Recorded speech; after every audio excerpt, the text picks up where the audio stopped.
Bonjour et bienvenue sur notre chaîne YouTube. Je suis Eddie Balamboula, consultant réglementaire en immigration canadienne. Je vais vous présenter encore cette vidéo au sujet de l'annonce qui a été faite. Le gouvernement du Canada veut accueillir, accepter, reconnaître au Canada autour de 90 000 nouveaux résidents permanents. Donc, il y a des voies d'accès rapides qui ont été créées pour permettre à des travailleurs étrangers ou des étudiants étrangers de devenir résidents permanents. Il faudrait, par exemple, travailler dans un domaine qui est considéré comme étant essentiel. Et donc, cette vidéo, nous allons nous attarder uniquement sur les deux dernières politiques d'intérêt public. Nous en avons déjà fait deux qui parlent des étrangers et des étudiants étrangers, des travailleurs étrangers. Maintenant, nous allons parler, oui, des étudiants étrangers, mais francophones. Nous allons également parler des travailleurs étrangers francophones. Ça veut dire pour ceux qui parlent le français. Comme vous le savez, le Canada a une cible d'immigration francophone à l'extérieur du Québec qui se situe autour de 4%. Et donc, les francophones sont désirés dans d'autres provinces autres que le Québec. Donc, si vous êtes francophone actuellement au Canada, ces deux politiques que je vais annoncer maintenant, que je vais parcourir maintenant, sont pour vous, vous intéresseraient. Et donc, juste vous rappeler que pour cette année 2021 également, le gouvernement du Canada a décidé d'accueillir jusqu'à 400 000 nouveaux immigrants. Et donc, le lot de ces 90 000 qui ont été annoncés font partie de toute l'annonce ou du plan, si vous voulez, d'immigration canadienne pour les années 2021, 2022 et 2023.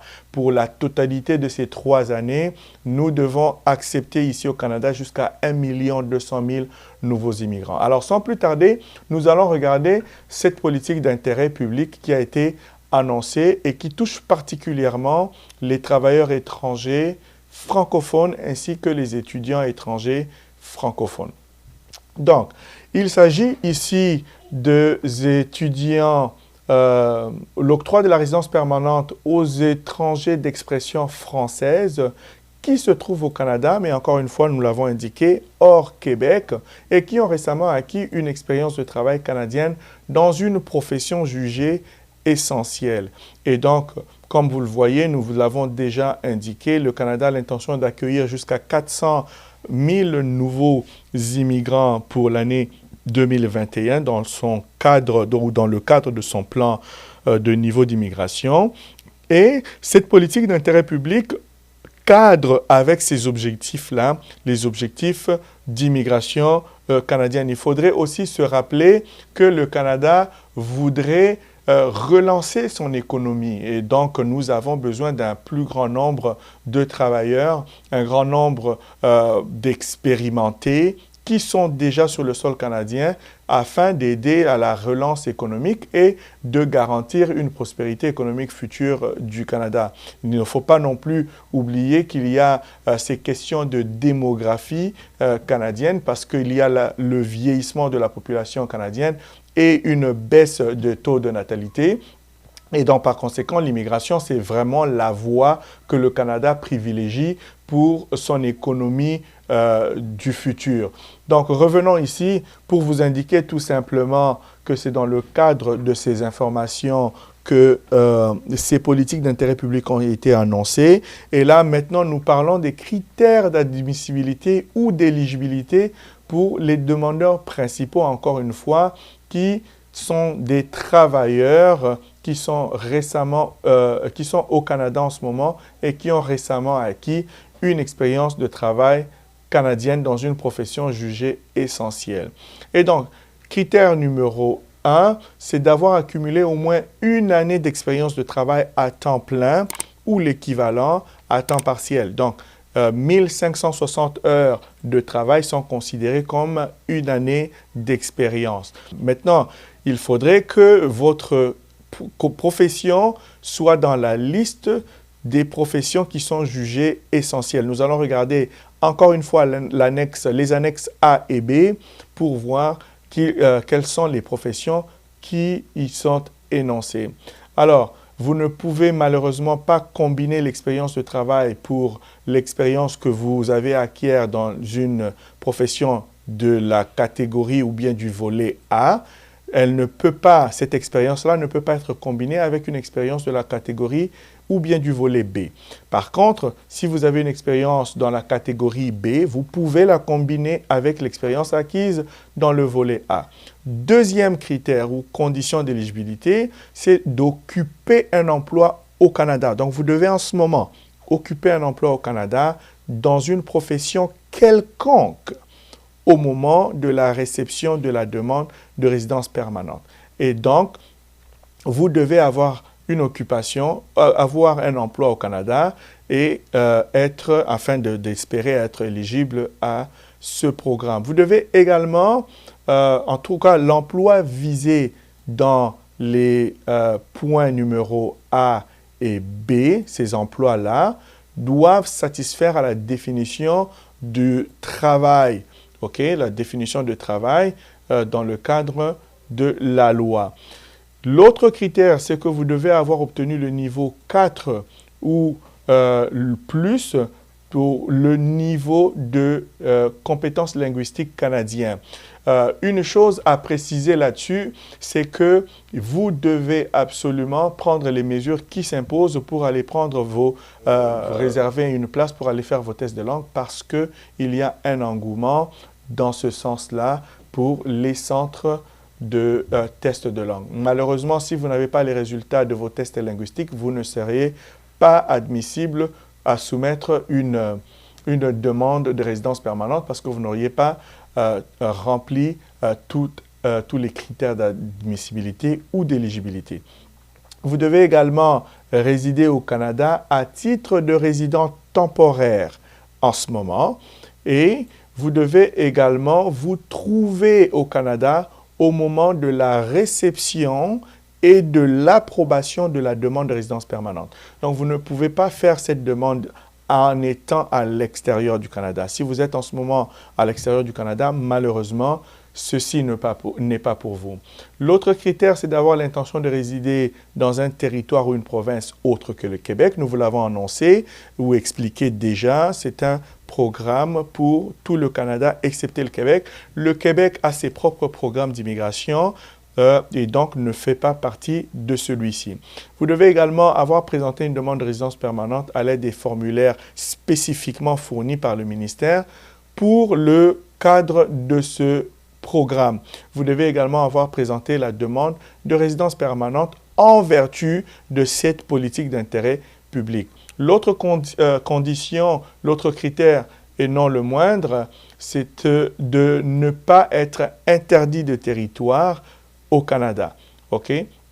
Et donc, il y a également des critères pour les membres de la famille qui sont au Canada. Ces étrangers qui sont les membres de votre famille doivent se trouver avec vous au Canada et doivent figurer parmi les membres de la famille qui vous accompagnent. Donc, vous êtes le demandeur principal ou la demanderesse principale. L'étranger qui demande avec vous doit répondre à la définition de membre de la famille par rapport au paragraphe 1.3 du règlement. L'étranger ne doit pas non plus être interdit de territoire. Maintenant, un agent délégué doit déjà préalablement avoir déterminé que le demandeur principal satisfait à toutes les conditions avant que la demande de son membre ou du membre de famille soit considérée.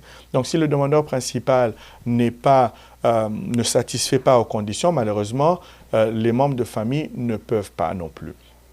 Les critères pour les membres de la famille qui sont à l'étranger sont à peu près les mêmes. Bien entendu, le membre de la famille doit résider à l'étranger, doit être inclus à titre de membre de la famille accompagnant le demandeur principal. Et puis, l'étranger doit répondre à la définition de membre de la famille. L'étranger ne doit pas être interdit de territoire. Si l'étranger est interdit de territoire, cela ne lui permettra malheureusement pas de soumettre la demande de résidence permanente à ces titres. Maintenant, regardez ce qui est intéressant avec cette demande pour les francophones. Il s'agit ici des plafonds de demande. regardez bien, il n'y a aucun nombre maximal de demandes pour cette politique publique. Alors, cela revient à dire simplement que pour les francophones, vous êtes étranger, francophone, vous répondez à ces critères-là, vous avez une expérience de travail d'au moins 1 année, vous êtes sur le sol canadien, vous occupez un poste qui soit au moins considéré comme jugé étant essentiel, eh bien, vous pouvez soumettre votre demande et il n'y a pas de plafond pour vous comme étant francophone. L'immigration francophone est désirée parce que le Canada doit atteindre, comme je vous l'ai mentionné au début, ses cibles d'immigration francophone. Et donc, il n'y a pas de plafond pour les francophones. Vous pouvez donc soumettre votre candidature jusqu'à la date limite, la date de la fermeture du programme, c'est-à-dire le 5 novembre 2021. Alors, nous continuons ici pour voir tout simplement les détails qui ont trait à la profession ou les professions admissibles liées à la santé. Vous avez les dentistes, optométristes, vous avez les diététistes, physiothérapeutes, technologues.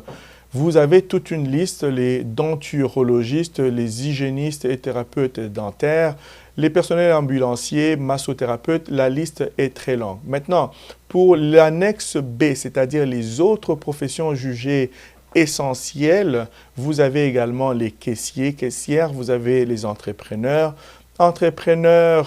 contremaîtres en tuyauterie, vous avez les tôliers, les monteurs, les électriciens, toutes sortes de professions. Vous pouvez voir des plombiers, les ébénistes et ainsi de suite. Vous avez également ici les personnels d'entretien des canalisations d'eau et de gaz. Vous avez également les ouvriers. Et il y a également les personnels des métiers comme les aides de soutien. Vous voyez les manœuvres de l'aquaculture. Vous avez également ici les facteurs, les factrices, vous avez les commis au courrier, vous avez les nettoyeurs spécialisés, vous avez les ouvriers agricoles. Et donc, toutes ces catégories sont admissibles à cette demande de résidence permanente. Vous pouvez également être boucher, bouchère, vous pouvez être agent à la billetterie, vous pouvez être représentant au service à la clientèle des institutions financières, vous pouvez être manœuvre dans la transformation et voilà toute la liste des professions qui sont admissibles. Donc, si vous faites partie de ces catégories et vous avez besoin d'aide, n'hésitez surtout pas à entrer en contact avec nous. Nous sommes Balkan Immigration Services. Notre mission, c'est d'investir dans l'humain que vous êtes. N'hésitez pas à entrer en contact avec nous. Il va nous faire un plaisir de vous accompagner. Mais surtout, apprêtez vos dossiers, soyez prêts parce qu'il y a une forte possibilité que les plafonds soient atteints. Pour les francophones, je le répète, il n'y a pas de plafond, mais pour d'autres programmes, il y a des plafonds. Et donc, apprêtez vos dossiers, faites vos tests de langue, vous avez besoin de consultation, prenez rendez-vous avec nous et il nous fera plaisir de vous assister. Nous sommes Balkanis.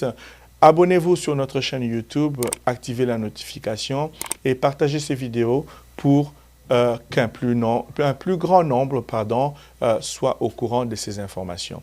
Merci de nous avoir suivis et à la prochaine.